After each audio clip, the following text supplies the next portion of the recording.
diante do almirante, meu próprio irmão Julian apontou para o meu macacão manchado de óleo e sorriu ironicamente. Olhe para ela, senhor, disse ele. Minha irmã, a rata da casa de máquinas.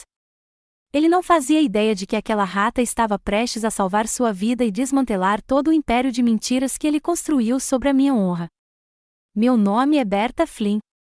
A chave inglesa era um peso frio e sólido na minha mão enluvada, um conforto familiar no convés do USS Resilience. Ali na estação naval de Norfolk, o ar estava carregado de sal e diesel, o único perfume que eu conhecia há 30 anos. O vento do Atlântico uivando através da antena do navio era uma canção de propósito, um som que eu entendia. Eu estava apertando uma válvula de alta pressão, com o foco absoluto na rotação precisa, na sensação do aço se encaixando no lugar. Era um trabalho honesto e anônimo, exatamente o que eu precisava. Ora, vejam o que temos aqui. A voz, suave e venenosa, cortou o barulho do convés. Não precisei olhar para cima.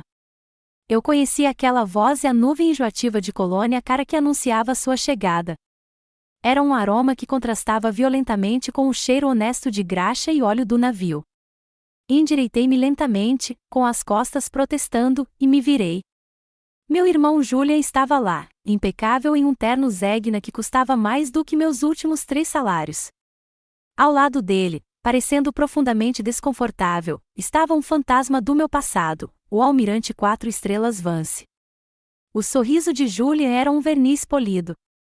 Almirante, gostaria que conhecesse minha irmã, Berta, disse ele, com a voz carregada de falso charme. Ele gesticulou em minha direção, passando a mão pelo meu macacão manchado. Ela agora faz parte da equipe de manutenção. Dá para acreditar? Ela era capitã. Ele deixou as palavras pairarem no ar, um dardo envenenado, costumava ser. Alguns oficiais subalternos por perto de repente acharam seus sapatos fascinantes. Senti seus olhares de soslaio, cortantes como recortes de papel. Eu simplesmente assenti, meu rosto uma máscara neutra aperfeiçoada ao longo de décadas. Almirante, eu disse, com a voz firme. Vance retribuiu o aceno, com um breve aceno de cabeça, seus olhos exibindo um brilho de algo que eu não conseguia decifrar, pena, desconforto. Julian, sempre o showman, continuou sua performance, segurando uma xícara de café fumegante. Sabe, é uma coisa engraçada da vida, ele refletiu, aproximando-se. Em 1 minuto você está na ponte, no outro. Ele fez um gesto casual de desprezo com a mão, e o café voou. Um calor abrasador percorreu meu peito enquanto o líquido escuro espirrava sobre meu macacão. Encharcou o tecido grosso, as manchas se espalhando como uma ferida. Vapor subia da mancha úmida. Julian não se desculpou. Observou a mancha se espalhar, com um pequeno e cruel sorriso irônico nos lábios. Então, com magnanimidade teatral, enfiou a mão no terno e tirou um lenço de seda branca imaculado. Estendeu-o para mim entre o polegar e o indicador, como se estivesse oferecendo um petisco a um animal. Aqui, disse ele, com a voz carregada de um tom condescendente, mais escaldante que o café. Limpe-se. Combina com o seu novo ramo de trabalho. O insulto público foi pior do que um golpe físico. Mas meu treinamento, a disciplina férrea de um oficial da Marinha com 30 anos de serviço, prevaleceu. Minha mão estava firme enquanto pegava o pedaço inútil de seda. Meus olhos, duros e sem piscar, permaneceram fixos nos dele. Não limpei a mancha. Apenas segurei o lenço, sentindo uma queimadura fria se espalhar profundamente dentro de mim, muito mais dolorosa do que qualquer sensação física. Mas ele não tinha terminado. O grande finale ainda estava por vir. Ele se virou para o almirante Vance, que agora o observava com evidente desgosto, e soltou uma risada alta e artificial. Olha, almirante, Julian trovejou, apontando para mim com o polegar. Minha irmã, a rata da sala de máquinas. As palavras atingiram o ar e vibraram com malícia. O rato da sala de máquinas, o termo para os mais baixos dos baixos, os marinheiros invisíveis no porão imundo do navio. Era o escárnio máximo. Mas não foram suas palavras que mais me feriram. Foram as expressões nos rostos dos jovens oficiais. Não estavam zombando. Olhavam para mim com pena. Era a única coisa que eu não conseguia suportar, a única coisa que rompia minhas defesas. O almirante Vance não riu. Seu rosto envelhecido se transformou em pedra. Seus olhos, passando do meu irmão para mim, eram tão frios quanto o Atlântico Norte. Ele encarou Julia, então seu olhar se suavizou por um segundo ao pousar em mim. Era um olhar complexo, de reconhecimento e uma ponta de vergonha pelo que estava testemunhando. Do outro lado do convés, meu capataz, Gunny Miller, observava. Sargento aposentado da Marinha, Gunny não deixou escapar nada. Ele não disse nada. Não precisava. Seus punhos estavam cerrados em nós brancos, o maxilar rígido como granito. Vi em seus olhos a fúria silenciosa e protetora de um companheiro de guerra, a fúria de um homem vendo um companheiro desonrado. Seu apoio silencioso contrastava fortemente com a traição do irmão que eu havia criado. Julia me dispensou com um aceno e conduziu o almirante para longe, sua voz já retornando ao seu tom corporativo e suave. Fiquei ali, um fantasma em um macacão engordurado, o cheiro de café queimado e humilhação me impregnando.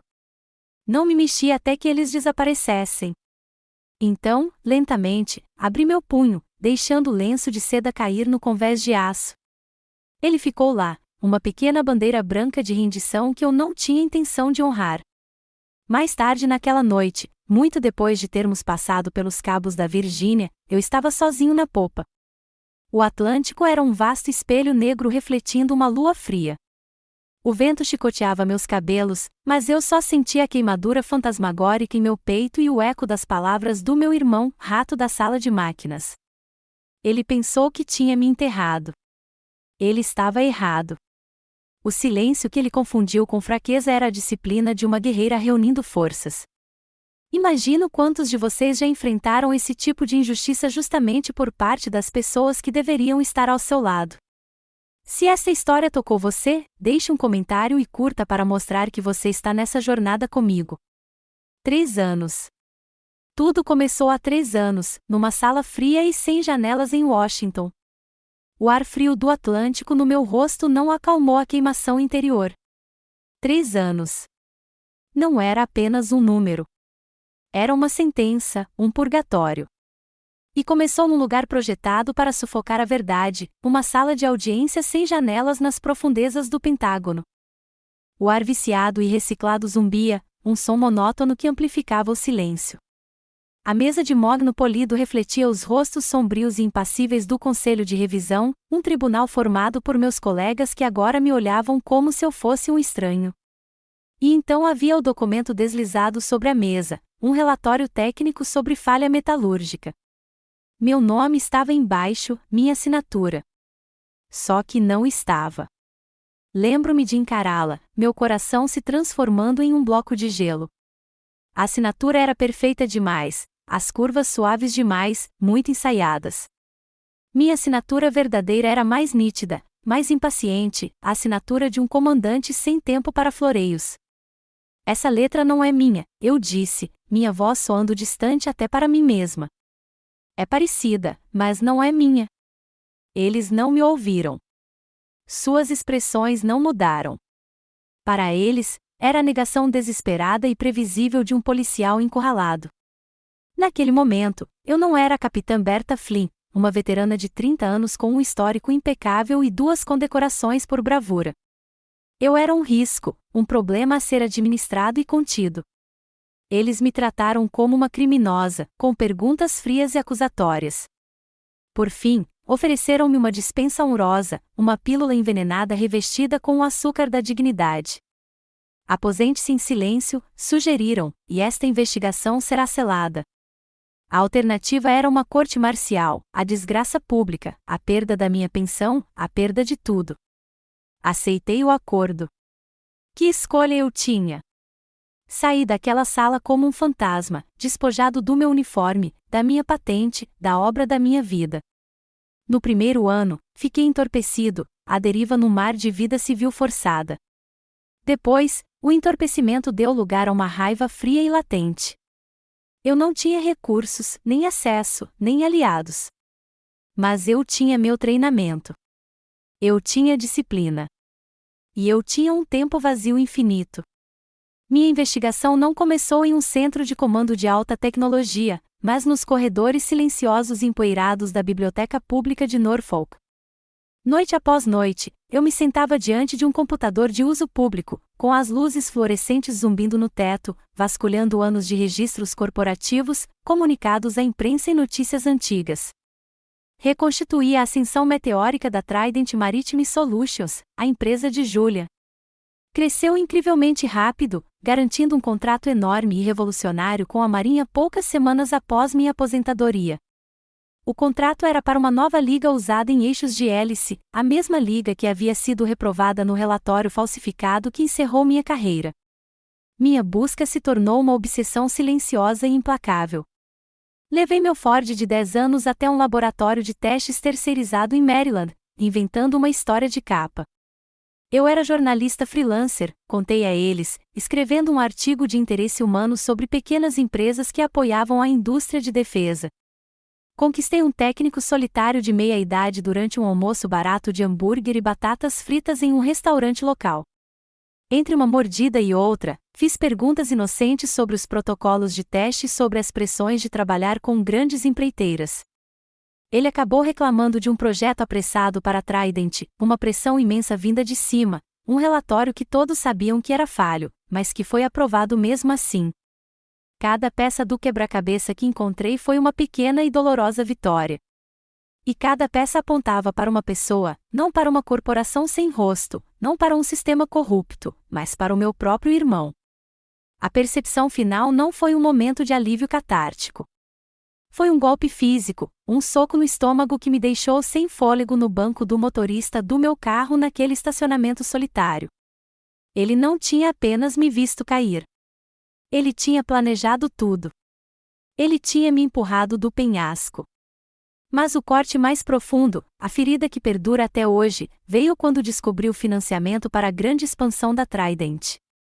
Encontrei os contratos de empréstimo arquivados no cartório do condado, registros públicos para qualquer um que tivesse paciência suficiente para consultar.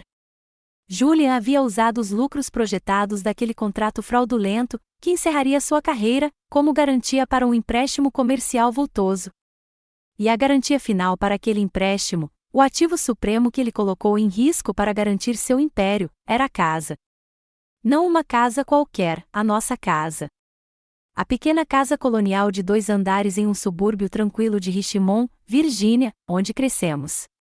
A casa onde nosso pai, um homem de integridade inabalável, nos ensinou a construir coisas com nossas próprias mãos. A casa com a série de marcas de lápis no batente da porta da cozinha, mapeando nossas alturas ano após ano, uma escada de memórias. O arranhão profundo no piso de madeira onde deixei cair minha primeira caixa de ferramentas pesada.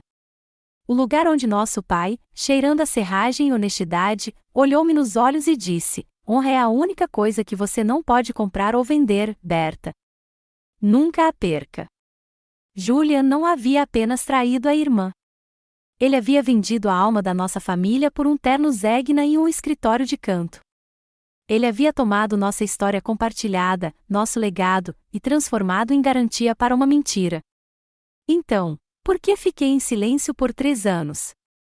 Por que não gritei a verdade aos 4 ventos? Porque Julian, apesar de toda a sua falência moral, era inteligente.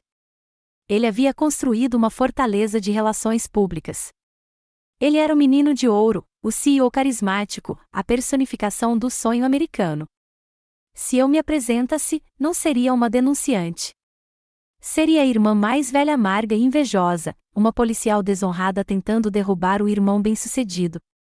Ele me enterraria em processos por difamação que eu não podia pagar, usando o mesmo dinheiro que ganhará com a minha morte. Eu perderia de novo. Naqueles dias sombrios, eu frequentemente pensava em um versículo bíblico que nossa mãe costumava ler, de Isaías. Ela o lia quando meu pai perdia um contrato ou quando eu era reprovado em uma prova em Anápolis, mas os que esperam no Senhor renovarão as suas forças. Subirão com asas como águias. Correrão e não se cansarão. Caminharão e não se fatigarão. Eu não era uma pessoa particularmente religiosa, mas aquelas palavras ressoaram. Tornaram-se minha estratégia. Julian queria que eu corresse, gritasse, me esgotasse em uma luta que eu não conseguiria vencer. Então, escolhi não fazer isso. Eu andaria. Eu seria paciente. Eu reuniria minhas forças aos poucos. Eu esperaria que ele cometesse um erro e, quando chegasse a hora certa, eu voaria. Tiraram meu uniforme, minha patente, minha honra. Mas será que conseguiriam tirar a pessoa que estava dentro dele? Conseguiriam tirar o aço que 30 anos na Marinha dos Estados Unidos haviam forjado em minha espinha? Eu estava prestes a descobrir. Para responder à pergunta se eles poderiam levar a pessoa uniformizada, eu precisava descobrir quem era essa pessoa. Comecei no dia seguinte. Minha nova vida começou não com um briefing estratégico, mas com um ponto de controle. O primeiro dia no pátio de manutenção foi um ataque brutal aos sentidos. A dignidade limpa e silenciosa do escritório de um capitão foi substituída pelo rugido ensurdecedor das máquinas e pelo cheiro acre e penetrante de graxa e solventes. Minhas mãos, que haviam se acostumado ao peso suave dos binóculos e ao traço definitivo da caneta assinando ordens estratégicas, agora recebiam um par de luvas de couro rígido e uma escova de aço. Minha primeira tarefa: raspar a ferrugem de uma antepara na barriga de uma fragata. O trabalho era extenuante, monótono. Hora após hora, meus braços doíam, meus nós dos dedos sangravam e meus pulmões se enchiam com a poeira da decomposição. Foi uma lição humilhante e dolorosa de impermanência. Cada raspada no metal parecia raspar uma camada da minha antiga identidade. As palavras do meu pai ecoavam na minha mente, um mantra contra o barulho: uma mão honesta nunca é vergonhosa, Berta. A vergonha pertence aos preguiçosos e aos mentirosos. Então, eu me esforcei, mas o desgaste físico não foi nada comparado ao peso de ser invisível. Virei um fantasma em um macacão engordurado. Os jovens trabalhadores, garotos com metade da minha idade, me chamavam de Senhora Flynn com uma polidez vaga, completamente alheios ao fato de que a mulher pequena e quieta ao lado deles já havia comandado grupos de greve inteiros. Meu passado era uma tatuagem invisível que ninguém conseguia ver. Certa vez, tentei apontar uma possível falha em uma bomba de refrigerante, uma vibração sutil que só anos de experiência conseguiam detectar. Um jovem alferes, mal com idade para se barbear, olhou para a tela de diagnóstico e me dispensou com um gesto. Está tudo verde aqui, Senhora Flynn. O sistema nos avisaria se algo estivesse errado. Fui ignorado. Em outra ocasião, me atrapalhei com um novo sistema de cartão de ponto eletrônico, uma tarefa simples que me pareceu estranha. Um jovem policial que passava por ali suspirou teatralmente. Deus, os velhos e a tecnologia, murmurou ele, autossuficiente para eu ouvir. Essa era a minha existência, uma mistura de camuflagem e tortura silenciosa. Cada pequena ofensa era um lembrete constante e doloroso de tudo o que eu havia perdido. Mas engoli a amargura e continuei trabalhando. A invisibilidade tinha suas vantagens. Ninguém fazia perguntas. Ninguém esperava nada de mim. Eu era apenas a velha que se mantinha reservada e fazia o seu trabalho. A única pessoa que enxergava através da camuflagem era meu capataz, Gunny Miller, um sargento aposentado da Marinha. Gunny era um homem de poucas palavras, com olhos que viam tudo. Ele nunca perguntava sobre o meu passado, nunca disse uma palavra de piedade. Ele simplesmente observava. Ele via a precisão no meu trabalho, a limpeza militar do meu pequeno armário de ferramentas. Ele começou a me dar tarefas que exigiam um toque delicado e um olhar experiente, calibrar medidores, verificar componentes eletrônicos sensíveis. Era um reconhecimento silencioso, uma linguagem que ambos entendíamos. Numa tarde escaldante, ouvi um jovem trabalhador fazendo uma piada às minhas custas. O que será que a senhora Flynn fazia antes disso? Riu ele para o amigo. Provavelmente separava a correspondência. Antes que eu pudesse reagir, a sombra do Gunny caiu sobre eles. Ele não levantou a voz. Não precisava. Seu tom era baixo e duro, como cascalho raspando aço. Filho, disse ele, aquela mulher se esqueceu mais sobre este navio do que você jamais aprenderá em toda a sua vida.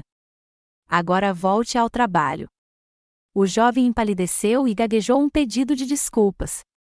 Foi a primeira vez em 3 anos que alguém me defendeu, a primeira vez que senti que não estava completamente sozinho. Não disse nada ao Gune, apenas acenei brevemente com a cabeça enquanto ele passava. Ele retribuiu o gesto. Já era o suficiente.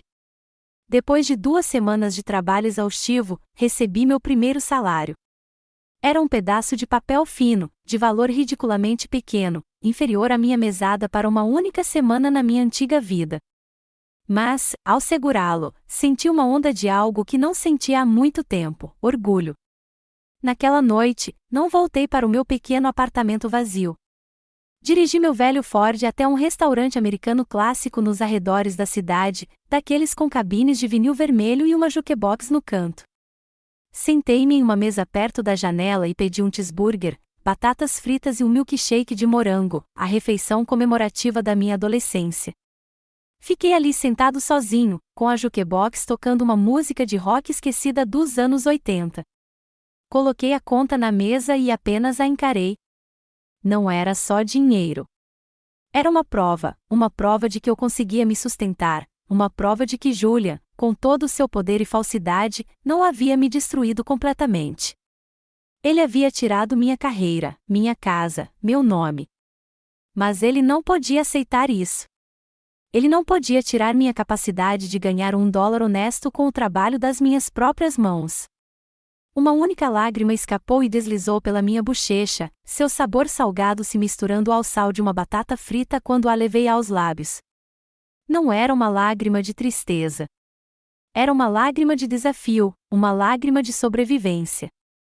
As semanas se transformaram em meses. O trabalho continuou árduo, mas meu corpo se adaptou. Minhas mãos ficaram calejadas e fortes.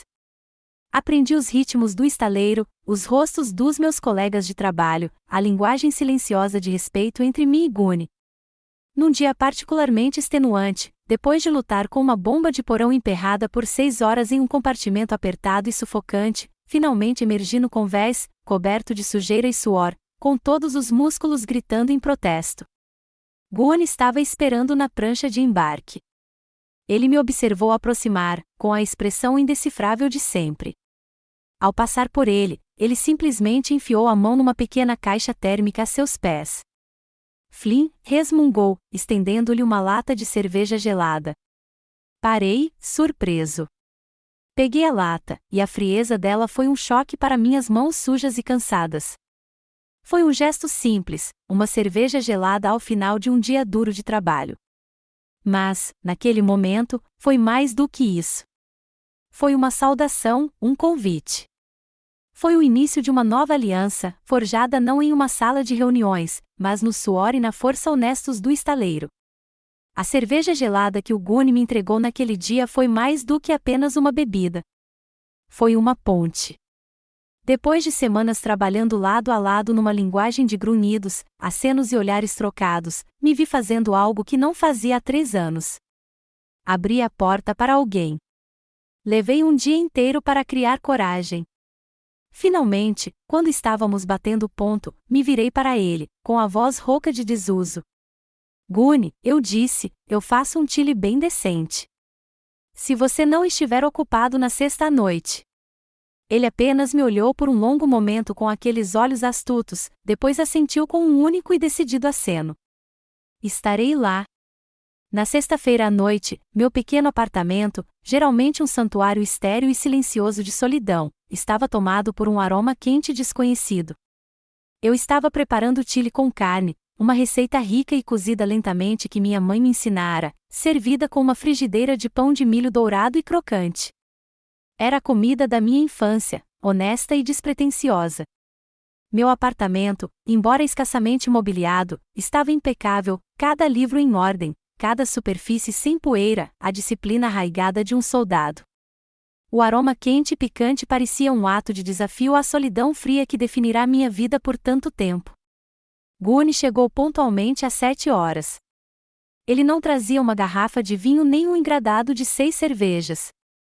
Em vez disso, trazia uma pequena caixa de papelão desgastada debaixo do braço. Ele entrou, seu corpo grande parecendo preencher minha pequena sala de estar, e colocou a caixa na minha pequena mesa de jantar. Para você, disse ele, com a voz rouca e rouca. Empurrou-a delicadamente em minha direção.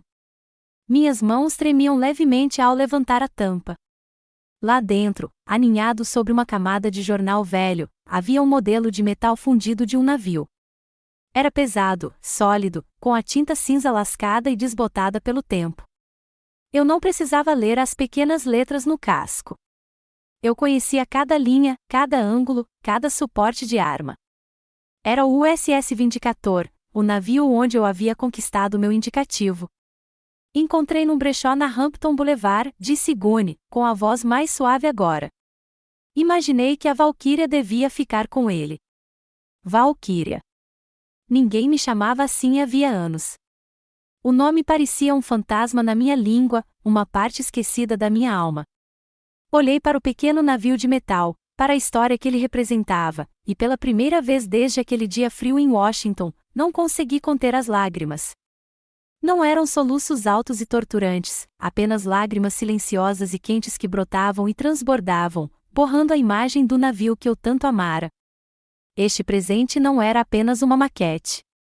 Era a restauração de um pedaço da minha honra. Era um homem que eu mal conhecia me dizendo que via quem eu realmente era, não apenas o que eu havia me tornado. No início, comemos em um silêncio confortável, com o chile forte e o pão de milho quentinho como um bálsamo para a alma.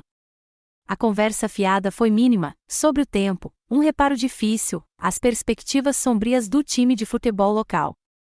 Então, com o passar da noite, as paredes começaram a ruir. Gunny, olhando para sua tigela de chile vazia, começou a falar. Contou-me sobre um jovem cabo sob seu comando em Fallujah, um garoto de Ohio que fora morto por um atirador de elite. Falou da culpa que carregava, da carta que teve que escrever para a mãe do garoto, um fardo que o perseguia por quase 2 décadas. Sua confissão não era por compaixão. Era uma oferenda, uma partilha de cicatrizes entre 2 velhos soldados. Naquele espaço tranquilo e seguro que ele havia criado, me vi falando da minha própria traição pela primeira vez. Não lhe contei todos os detalhes, apenas a forma como foi, as mentiras, a audiência, o irmão que orquestrou tudo. Não oferecemos soluções ou banalidades um ao outro. Não precisávamos. O entendimento tácito que flui entre 2 pessoas que vestiram um uniforme, que conheceram o peso do comando e a dor da perda, era mais profundo do que qualquer palavra de conforto. Era o espírito de corpo que transcendia as forças armadas. Ele era fuzileiro naval e eu era da marinha. Mas, naquela noite, éramos apenas 2 soldados que viram o lado feio do mundo e sobreviveram. Pela primeira vez em muito, muito tempo, senti uma sensação de paz. E naquele preciso momento de tranquilidade, a campainha tocou. O som foi agudo, estridente e violentamente deslocado. Cortou o ar calmo do meu apartamento como um caco de vidro. Fiquei paralisado, com um pedaço de pão de milho a meio caminho da boca. Gunny parou de falar, levantou a cabeça bruscamente e sua postura mudou completamente num instante. O veterano relaxado e cansado se foi, substituído por um sargento de artilharia em alerta máximo, o corpo encolhido e tenso como uma mola. Hesitante, caminhei até a porta, meu coração começando a bater num ritmo nervoso e pesado contra as costelas. Olhei pelo olho mágico e o mundo se inclinou em seu eixo. Era Julian. Ele estava parado na minha porta, vestindo um casaco de cachemir sob medida, um sorriso perfeito e predatório estampado no rosto. Parecia um demônio de um pesadelo, aparecendo justamente quando eu finalmente encontrara um momento de graça. A frágil paz do meu apartamento se estilhaçou em 1 milhão de pedaços. Respirei fundo, trêmula, e abri a porta. Ele olhou para além de mim, seus olhos percorrendo meu humilde apartamento com um lampejo de desdém antes de pousar em Gunny, que agora se levantara e se mantinha como um guarda silencioso e formidável. O sorriso de Julian se alargou, tornando-se ainda mais artificial, mais enjoativamente doce. Irmã Berta, ronronou ele. Você não vai me convidar para entrar? Precisamos conversar. Afinal, somos uma família. Meu pequeno apartamento de repente ficou frio, o calor do chile e do pão de milho evaporando na presença arrepiante do meu irmão. Não o convidei para sentar. Ele simplesmente passou por mim, seus caros sapatos de couro silenciosos no meu piso de linóleo barato, e colocou suas oferendas na pequena mesa onde Gunny e eu tínhamos acabado de compartilhar uma refeição. Era uma garrafa de vinho tinto caro e uma caixinha elegantemente embrulhada de queijo francês importado, coisas que eu costumava amar, coisas de uma vida que parecia pertencer a outra pessoa. Eu me lembro de como você gostava disso, disse Julia, com a voz suave e ensaiada. Seus olhos percorreram minha sala de estar simples e limpa, um lampejo de desprezo mal disfarçado por trás de sua fachada charmosa. A gente se divertiu, não é, mana? Ele estava usando nosso passado como arma, memórias compartilhadas como uma ferramenta para me abrir. Por um breve e tolo momento, uma pequena parte de mim, uma parte que eu pensava ter morrido há muito tempo, se perguntou se aquilo era uma genuína oferta de paz. Gunny permaneceu em silêncio no canto da sala, uma estátua imóvel e formidável. Ele não disse uma palavra, mas sua presença era um anteparo às minhas costas, um lembrete silencioso de que eu não estava sozinho. O olhar de Julian se voltou para ele, irritado, e depois voltou para mim, sem tirar o sorriso do rosto. Então, começou ele, puxando uma cadeira e sentando-se sem que ninguém pedisse, vou direto ao ponto. A Trident está enfrentando alguns desafios. Um concorrente está jogando sujo, tentando manchar nosso nome. Escutei, com o rosto impassível, as mãos firmemente entrelaçadas no colo. Senti-me como um estrategista observando a aproximação de um inimigo, analisando suas táticas. Há uma pequena investigação interna, continuou ele, acenando com a mão em sinal de descaso. Só bobagem processual, mas seria incrivelmente útil se você pudesse falar com eles. Sabe, como um ex-oficial sênior com uma reputação impecável. Ele fez uma pausa, deixando a ironia de suas próprias palavras pairar no ar. Basta dizer algumas palavras positivas sobre nossos sistemas, nossa integridade. Significaria muito. E então veio Anzol, fisgado com a própria vida que ele havia roubado de mim. Claro, eu cuidaria de você, disse ele, inclinando-se para a frente, conspiratório. Eu poderia te tirar dessa situação, um bom emprego de escritório na Trident, um bom salário, uma vida melhor. Você merece isso. Ele estava tentando me subornar com o meu próprio futuro roubado. Estava me oferecendo uma gaiola dourada construída com os tijolos da minha própria destruição. A audácia disso era de tirar o fôlego. Pensei no escândalo do Fat Leonard, dos oficiais da Marinha que vendiam sua honra por dinheiro e festas. Julian não era diferente. Ele me via não como sua irmã, mas como mais um ativo a ser corrompido, mais um peão a ser movimentado em seu tabuleiro. Mas o golpe final e fatal, aquele que extinguiu a última recha de esperança no irmão que eu um dia conheci, ainda estava por vir. Ele deve ter visto a hesitação, o conflito em meus olhos. Ele confundiu meu silêncio com consideração. Inclinou-se para mais perto, sua voz se transformando em um sussurro confidencial. Olha, faça isso por mim, e eu farei algumas ligações, disse ele, com os olhos brilhando de cálculo. Vou falar com algumas pessoas no departamento da Marinha. Talvez eles reconsiderem seu arquivo. Somos uma família, Berta. Temos que nos ajudar. Era isso, a traição final. Ele estava mantendo minha honra roubada como refém, balançando-a na minha frente como moeda de troca. Ele não estava arrependido. Ele não tinha remorso. Ele estava simplesmente usando minha dor, minha desgraça, como mais uma alavanca para conseguir o que queria. Naquele momento, olhando em seus olhos, não vi meu irmãozinho, o menino cujos joelhos ralados eu havia enfaixado. Vi um estranho, um predador. Uma clareza fria e calma me invadiu. A turbulência em meu coração cessou. O debate havia terminado. Levantei-me lentamente. Minha voz, quando falei, não era alta. Era baixa, uniforme, e tão fria quanto o fundo do mar. Julian, eu disse. Ele olhou para cima, um sorriso triunfante já se formando. Prefiro raspar ferrugem numa casa de máquinas pelo resto da minha vida do que vender o que resta da minha honra. De novo, não. Olhei-o diretamente nos olhos. Saia da minha casa.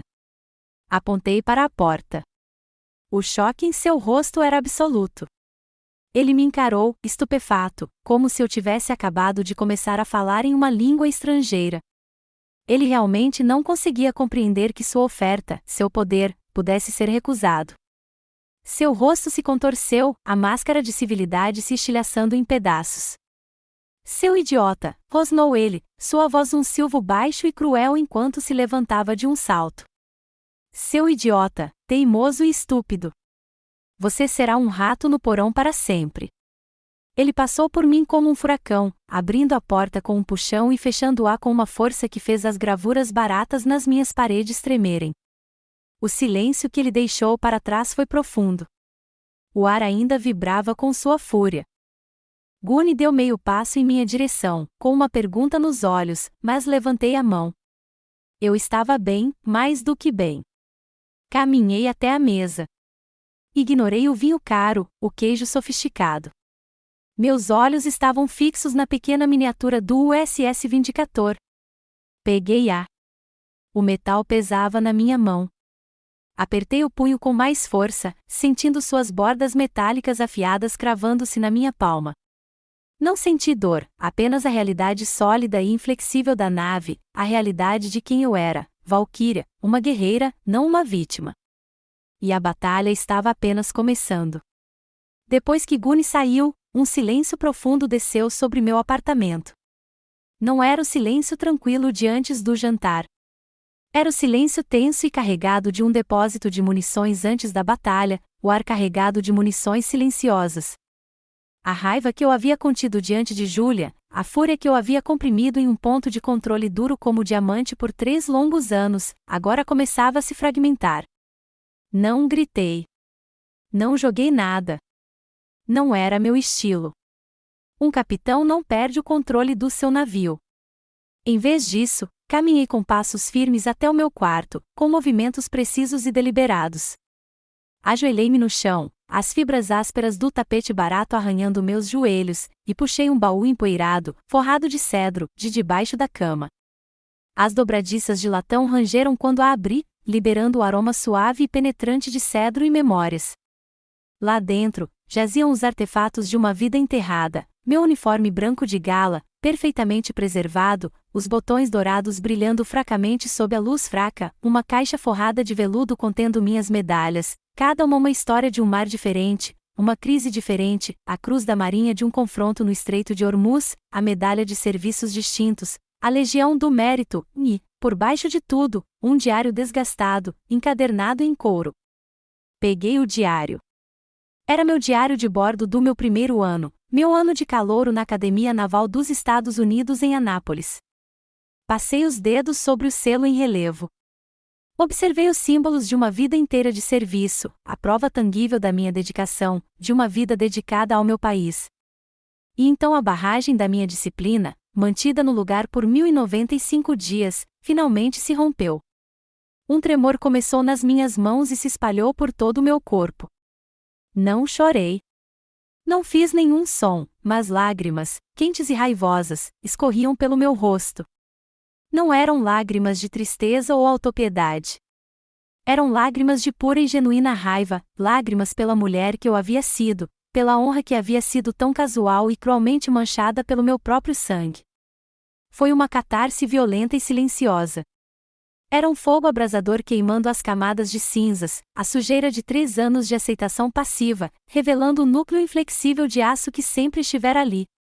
Meus dedos trêmulos abriram o diário na primeira página. Ali, na letra determinada e juvenil de uma jovem de 18 anos cheia de sonhos impossíveis e convicções inabaláveis, eu havia escrito as 3 palavras que eram a base da nossa instituição, o código ao qual eu havia dedicado minha vida, honra, coragem, compromisso. Lê-las foi como um choque elétrico na minha alma. As palavras me sacudiram, despertando uma parte de mim que eu pensava estar permanentemente aposentada. Por 3 décadas, vivi e respirei coragem e comprometimento. Enfrentei fogo inimigo em águas hostis. Comandei milhares de marinheiros, responsável por suas vidas e pela execução de nossa missão. Mas Julian tentará roubar minha honra. Tentará reduzir toda a minha obra a uma sórdida nota de rodapé em sua própria história de sucesso corrupto. Percebi então, com uma clareza ofuscante e aterrorizante, que não se tratava mais de vingança. A vingança era uma refeição amarga e insatisfatória. Tratava-se de restauração. Tratava-se de resgatar a própria essência do meu ser. Era uma operação de resgate da minha própria alma.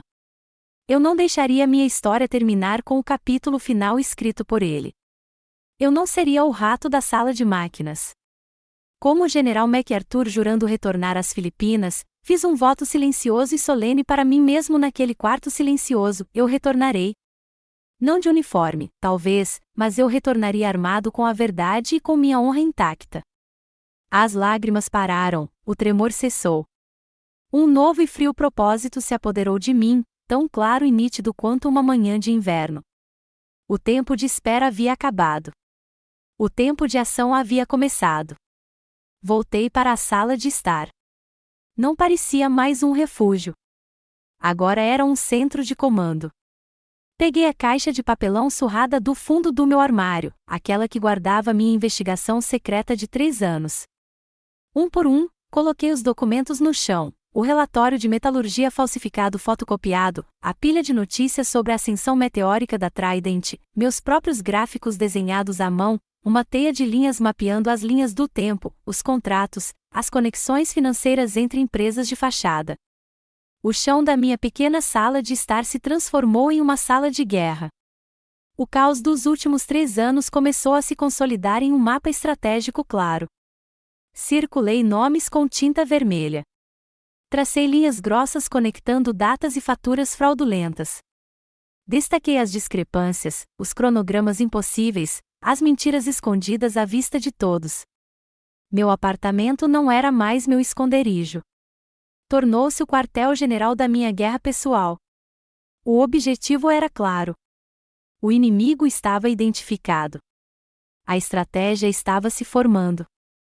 Mas um comandante, por mais determinado que seja, sabe que não pode vencer uma guerra sozinho. Meu inimigo operava em um mundo de advogados caríssimos de Washington e empresas de relações públicas sofisticadas.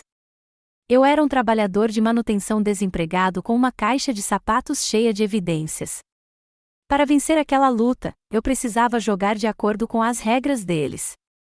E para isso, eu precisava de um aliado que conhecesse o jogo, alguém que pudesse navegar pelas correntes traiçoeiras da política de Washington. Só havia uma pessoa em quem eu podia confiar.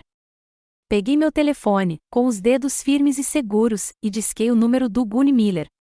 Ele atendeu no segundo toque, com a voz grave e interrogativa. Gunny, eu disse, sem hesitar.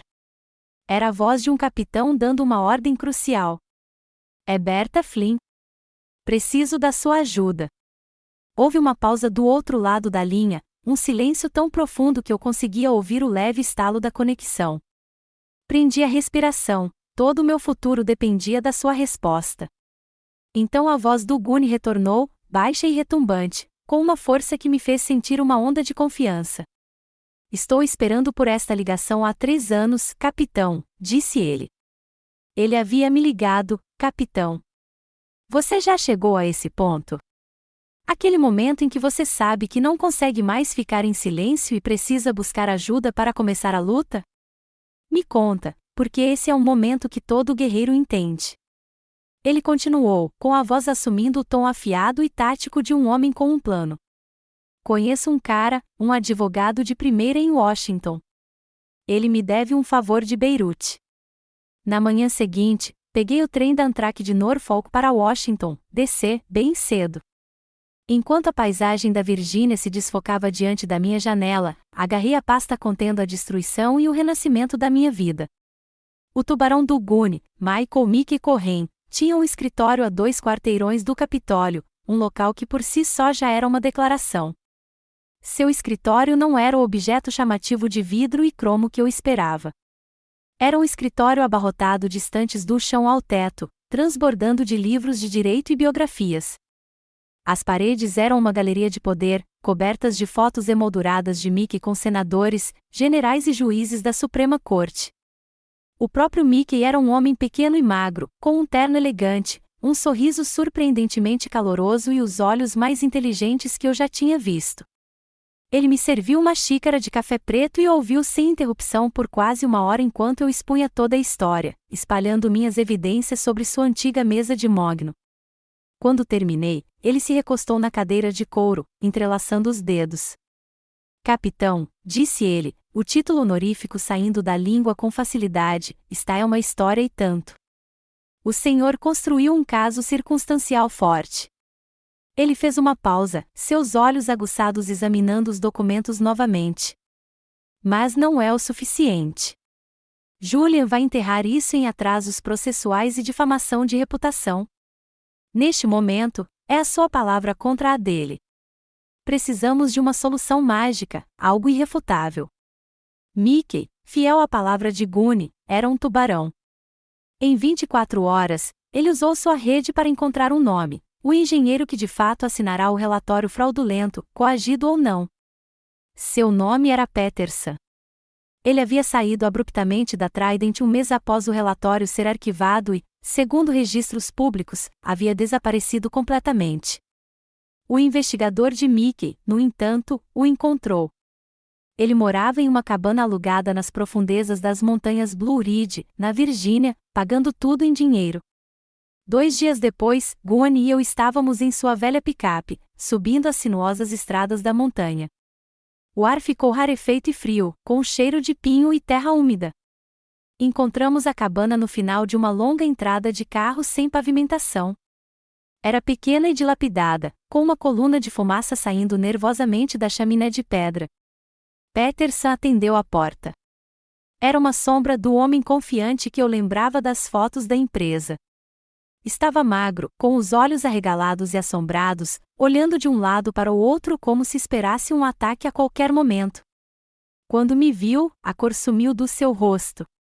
Não tenho nada a lhe dizer, gaguejou, tentando fechar a porta. Gunn, que estava parado em silêncio atrás de mim, simplesmente colocou a mão espalmada contra a porta, fechando-a completamente. Ele não empurrou, apenas a segurou. Sua presença absoluta e imóvel era mais intimidadora do que qualquer ameaça. Senhor Peterson, eu disse, com a voz calma e firme, não estamos aqui para machucá-lo. Ele se encolheu, os olhos arregalados de medo. Eu não sei de nada. Não o ameacei. Não levantei a voz. Pensei nos filmes, em Jack Nicholson no banco das testemunhas em Alguns Homens Bons. Eu sabia que precisava do meu próprio momento. Você não consegue lidar com a verdade, mas ele não viria gritando. Olhei para aquele homem destruído e vi mais uma vítima da ambição do meu irmão. Meu pai era engenheiro, comecei, com a voz suave. Ele acreditava que os números tinham que ser verdadeiros. Ele acreditava que a palavra de um homem, a assinatura de um homem, era um vínculo sagrado. Ele me ensinou sobre honra.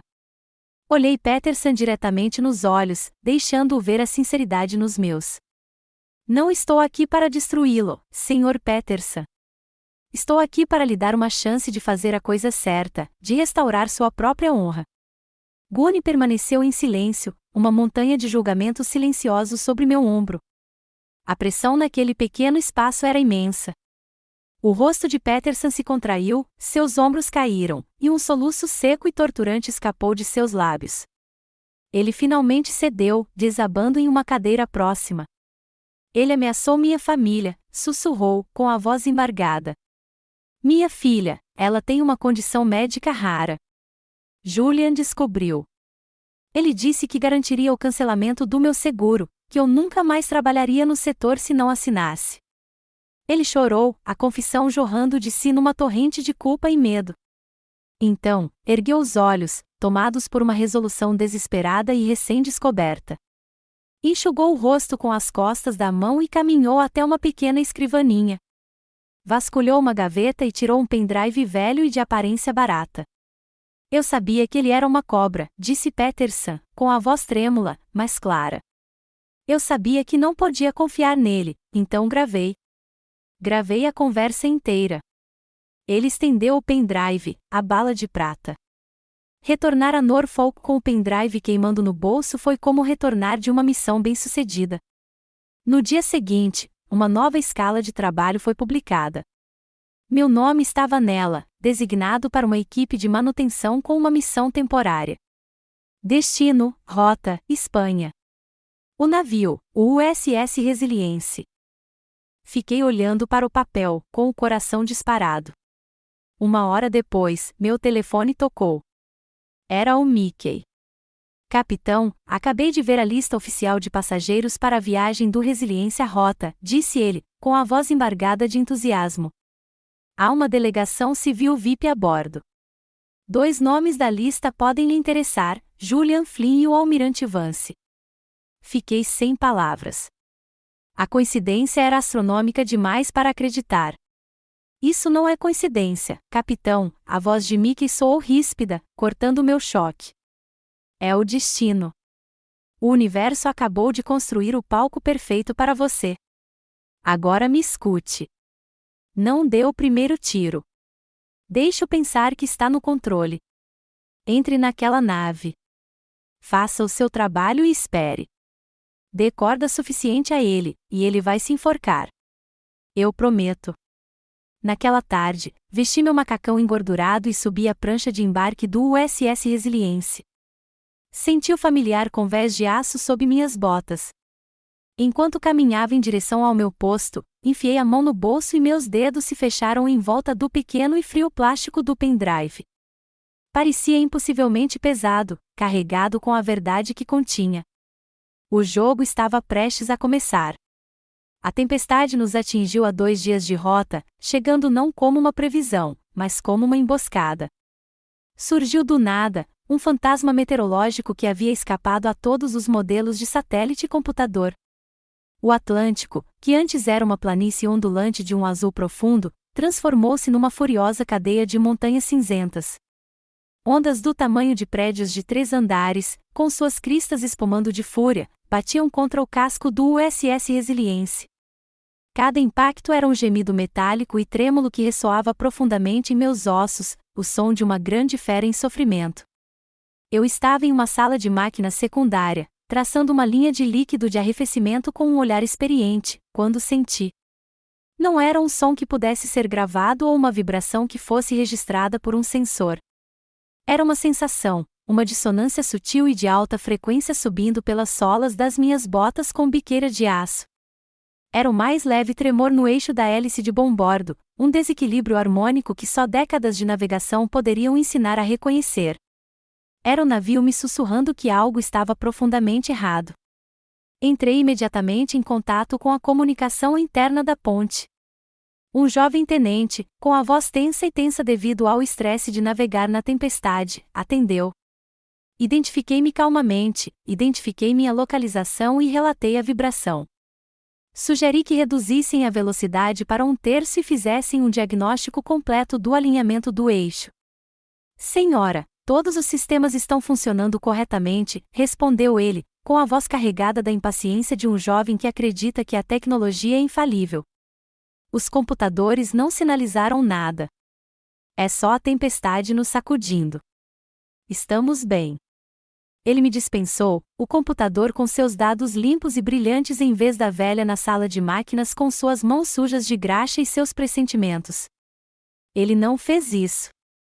Eu soube então, com uma certeza fria que se instalou na boca do meu estômago, que estávamos em sérios apuros. Homens como ele sempre confiaram mais nas telas do que nos próprios sentidos, até o momento em que elas escureceram. Aquele momento chegou 20 minutos depois. Começou com um estrondo profundo e lancinante que ecoou da sala de máquinas principal, um som tão violento que parecia que o próprio coração do navio havia explodido. A vibração sutil sob meus pés cessou instantaneamente. O sangue vital do navio de guerra, o zumbido das turbinas, o gemido dos geradores, morreu. E então um silêncio absoluto e aterrorizante se instalou, um silêncio mais assustador do que qualquer ruído. O único som que restou foi o uivo primitivo da tempestade lá fora, um predador circulando sua presa ferida. As luzes principais piscaram 1, 2 vezes e se apagaram. As luzes de emergência, lançando um brilho vermelho sangue fantasmagórico, acenderam-se um segundo depois. O navio, uma cidade flutuante de aço e poder soberanos americanos, estava agora parado na água, à deriva e completamente indefeso sob as garras de um furacão de categoria 4. O grito agudo e frenético do alarme do quartel-general irrompeu, um som projetado para incitar a ação, mas que agora só alimentava o pânico crescente. O navio adernou fortemente para bombordo, um ângulo repugnante e anormal que fez ferramentas, canecas de café e equipamentos desprotegidos se espatifarem pelos conveses. Éramos um brinquedo em uma banheira, e o oceano tentava nos virar. Na ponte, eu sabia que seria um caos controlado. Eu conseguia imaginá-lo perfeitamente. O jovem capitão, com o rosto branco como papel, estaria olhando para uma série de consoles eletrônicos inoperantes, com todo o seu mundo de certeza digital perdido. Ele era um bom oficial, um oficial inteligente, mas era um produto da geração dos simuladores. Nunca antes sentirá uma nave morrer de verdade sob seus pés. O almirante Vance, apesar de suas 4 estrelas, era um estrategista, um homem de mapas e grandes planos, não um comandante de navio. Era um passageiro, tão indefeso quanto meu irmão Julian, que eu imaginava encolhido em sua suíte VIP, com seu caro traje Zegna sem oferecer proteção contra a força bruta e indomável do mar. Em meio ao caos, enquanto o capitão gritava ordens inúteis em um sistema de comunicação inoperante, a mente do almirante Vance devia estar a mil. Ele era um marinheiro experiente. Sabia que, em uma crise como aquela, não se precisa de um gerente, precisa-se de um marinheiro. Lembrou-se de uma conversa, de um aviso de um velho fuzileiro naval em Norfolk. Um nome, uma lenda. Ele agarrou o jovem capitão pelo ombro, sua voz um rugido que cortou o barulho do alarme e da tempestade. Leve Valquíria para a ponte agora. O nome, dito pelo contramestre do navio no sistema de transmissão de emergência, ecoou por toda a embarcação ferida, Valquíria para a ponte. Valquíria para a ponte. Imediatamente. Era uma voz do passado, um indicativo de chamada ressuscitado. Lá embaixo, nos conveses inferiores, onde eu calmamente orientava um grupo de jovens marinheiros apavorados a prenderem equipamentos soltos, eu a ouvi. Um jovem marinheiro olhou para mim, com os olhos arregalados de confusão. Valquíria? Quem é Valquíria? Todos os olhares no compartimento se voltaram para mim, a mulher quieta de 52 anos, de macacão engordurado. Meu treinamento, adormecido por 3 anos, assumiu o controle. Não havia tempo para pensar, nem para emoções. Havia apenas a missão: salvar a nave. Despi metodicamente meu macacão pesado e sujo, revelando a camisa e a calça de trabalho simples por baixo, meu novo uniforme. Meu corpo, porém, ainda era a estrutura rígida e rija de um soldado de longa data. Percorri os corredores com um propósito singular, meus passos firmes e seguros no convés que se inclinava violentamente. Passei por tripulantes em pânico, dando uma ordem ríspida e tranquilizadora aqui e ali: tranquem aquela escotilha. Peguem aquele extintor de incêndio e preparem-se. Minha voz, a voz de comando que eles foram treinados para obedecer, cortou o medo deles, e eles responderam instintivamente. Quando cheguei à ponte, a cena era exatamente como eu havia imaginado. A equipe de comando estava paralisada em um estado de pânico controlado, olhando para telas sem vida. E no canto, com o rosto pálido e verde doentio, estava Julian. Ele me encarou quando entrei, boquiaberto, os olhos arregalados com uma mistura de terror puro e total descrença. O rato da sala de máquinas havia chegado à ponte. Ignorei-o completamente. Meus olhos encontraram os do capitão. Ele era um bom homem que eu conhecera anos atrás, quando era apenas um alferes novato no meu navio. Ele me olhou não como um trabalhador da manutenção, mas como sua última esperança desesperada. O alívio que tomou conta de seu rosto foi absoluto. Capitão, disse ele, com a voz embargada. Ele não usou minha antiga patente. Usou o título da pessoa no comando. O navio é seu. Não respondi. Não precisava. Passei por ele, meu olhar percorrendo os painéis de controle inoperantes, minha mente já um turbilhão de cálculos, velocidade do vento, direção das ondas, o ângulo da nossa inclinação, o status dos nossos geradores a diesel de reserva. Minha casa havia sido gravemente ferida, mas ainda não estava morta. Coloquei as mãos no leme do navio, o metal frio e firme, um amigo familiar. Eu havia retornado. A história de como salvei o USS Resiliência atingiu a mídia como um maremoto. Era uma narrativa perfeita demais para que pudessem resistir. Manchetes gritavam em todos os sites de notícias: Valkyria retorna, o rato da sala de máquinas que salvou um navio de guerra. Meu rosto, em uma foto tirada por um tripulante momentos depois de eu assumir o comando, estava estampado em todos os lugares. Tornei-me um herói relutante, um símbolo de bravura esquecida. A história gerou uma comoção na comunidade de veteranos e no público. A pressão sobre o Departamento da Marinha e o Congresso tornou-se imensa. Uma investigação que estava enterrada há 3 anos foi reaberta de forma repentina e pública. A máquina de relações públicas de Julia e Trident entrou em ação, tentando criar uma narrativa sobre uma irmã brilhante, mas mentalmente instável, uma mulher talentosa, mas problemática. Mas quanto mais tentavam controlar a história, mais afundavam na areia movediça da opinião pública. A história do rato que salvou o navio era simplesmente melhor. Foi assim que me vi sentado à mesa de testemunhas em uma sala de audiências do Comitê de Serviços Armados do Senado, no Capitólio. A sala era um teatro de poder, toda de madeira escura e mármore. O ar estava carregado de tensão, pontuado pelos flashes implacáveis e ofuscantes de dezenas de câmeras. A audiência estava sendo transmitida ao vivo pela C-SPAN. Todos os Estados Unidos assistiam. Eu usava um terno azul marinho simples, escuro, o mais próximo que eu conseguia chegar do meu antigo uniforme. Sentei-me com as costas eretas, as mãos repousando calmamente sobre a mesa à minha frente. Do outro lado da sala, eu podia ver Julia. Ele tentava transmitir um ar de indignação confiante, mas o leve brilho de suor em sua testa e o bater frenético da caneta o traíam. Durante 1 hora, respondi às perguntas do comitê. Minha voz era calma, minhas respostas precisas e factuais. Apresentei o cronograma, os dados técnicos, a cadeia de eventos. Não expressei emoção, nem anedotas pessoais, nem acusações. Simplesmente expus os fatos, peça por peça, construindo um caso tão sólido e metódico quanto um navio de guerra. Eu não era mais uma vítima. Era uma testemunha testemunhando a verdade. Então chegou o momento. O presidente da comissão virou-se para o meu advogado. Senhor Cohen, disse ele, o senhor indicou que tem uma prova que deseja apresentar à comissão. Mickey se levantou, sua pequena estatura atraindo toda a atenção da sala. Sim, senhor presidente. Com sua permissão, gostaria de tocar uma breve gravação de áudio para o comitê. A permissão foi concedida. Um técnico apertou um botão. Um silêncio profundo pairou sobre a sala lotada. O único som era o zumbido fraco do equipamento de transmissão, e então uma voz preencheu o ar, a voz de Julia. Não era a voz suave e encantadora que o público conhecia. Era fria, ameaçadora e totalmente desprovida de moralidade.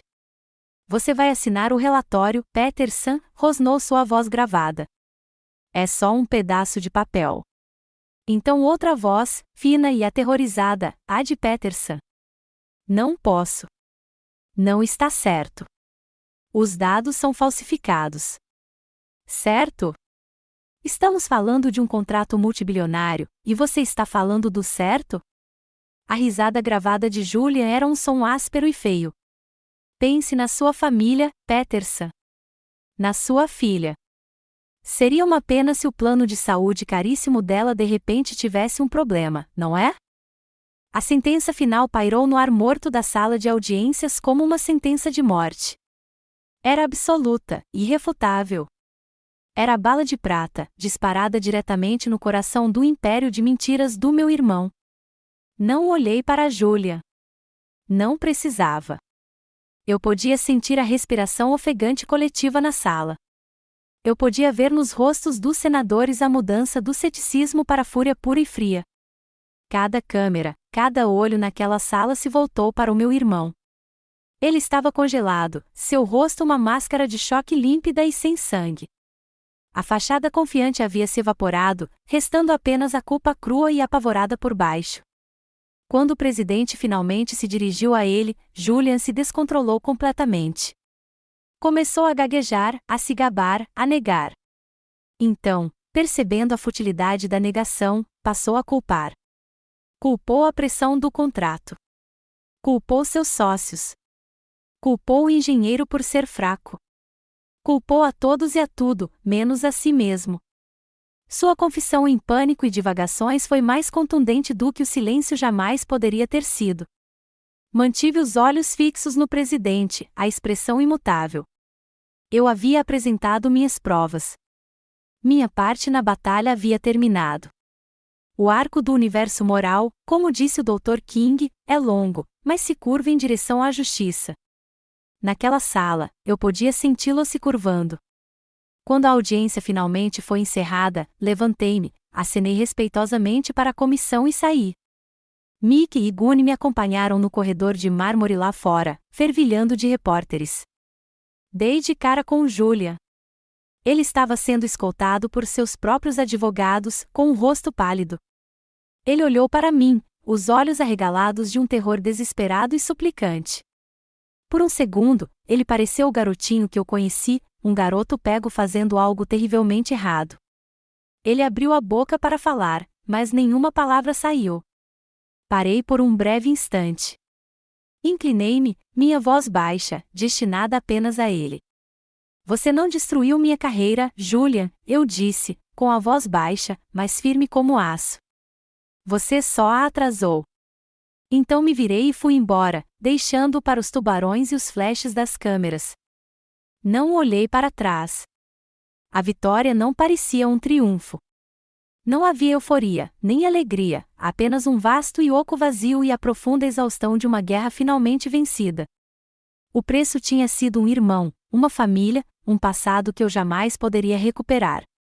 E naquele momento, o peso desse preço pareceu mais pesado do que qualquer medalha que eu já tivesse usado. Após a tempestade, a Marinha me ofereceu tudo pelo que eu havia lutado.